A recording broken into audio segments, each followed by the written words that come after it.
So, in the previous video, I explained to you what emotional intelligence is. In this video, I'm going to explain to you some of its benefits and why it's important to learn.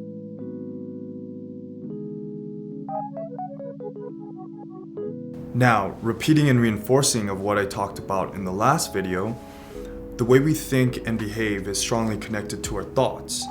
And the way we interpret our thoughts, again, can sometimes be distorted, misguided, and exaggerated at times. So the important thing to do is develop this guard against your automatic thinking and your reactions.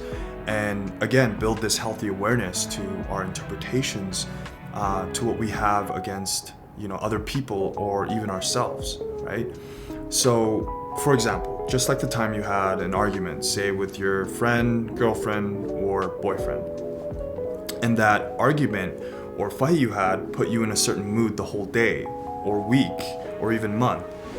And not only did you constantly keep thinking about these argument you had with that person, it's this constant loop that keeps getting repeated over and over again, with no control in how to deal with them. So when you're unable to shake off a thought about something or someone and you constantly keep thinking about it, it's called rumination.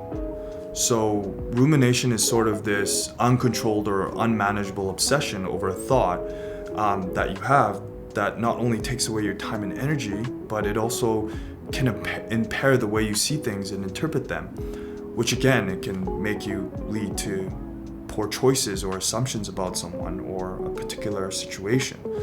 So at clinical extremes of rumination, it can develop into chronic anxiety, clinical depression, panic disorders, or catastrophic thinking, which is thinking about some crazy things that never actually happen.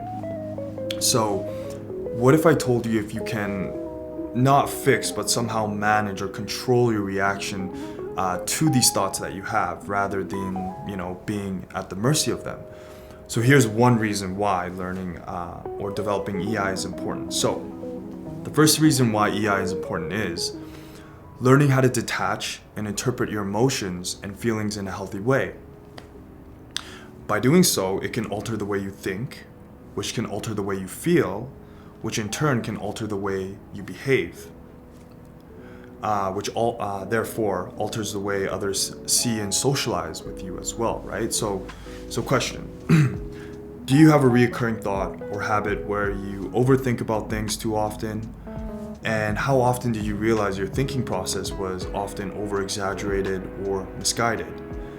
And measuring not weekly or monthly, but yearly, how long has the same reoccurring pattern of thinking and behavior has been going on for, right? And do you want to change it by developing a different and healthier mindset of handling these thoughts? So let me repeat that for you, right? You can write this down if you want. Do you have a reoccurring thought or habit where you overthink about things too often? And how often did you realize your thinking process was often over-exaggerated or misguided?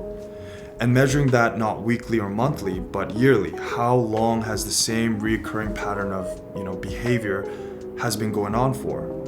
And do you want to change it by developing a different and healthier mindset of handling it? So yeah, just take your time, write that down, pause the video if you want, I'll wait. Okay, now also, things take time too, so don't beat yourself up if you keep repeating it, just be aware of it, that's kind of the first thing. Okay, so the second reason why EI is important is learning to develop better communication and empathy skills. So say when you have an argument with, your friend, girlfriend, or boyfriend, right?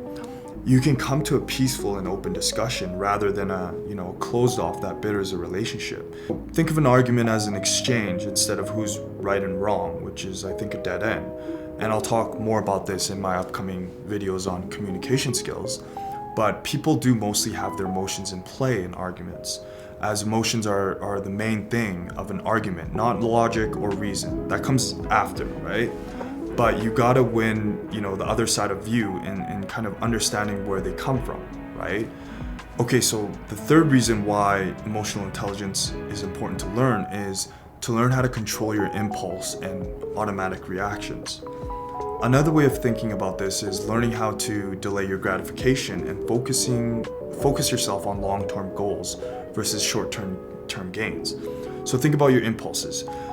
Don't you want to learn how to manage and control yourself, which you focus on long-term goals that are sustainable rather than short-term pleasures that are brief and temporary, right?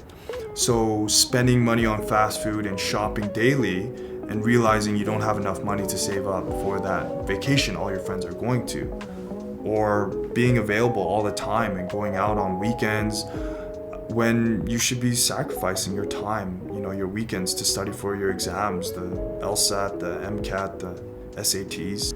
However, there's a caveat, a catch to developing these skills. You need to understand it's not an overnight fix.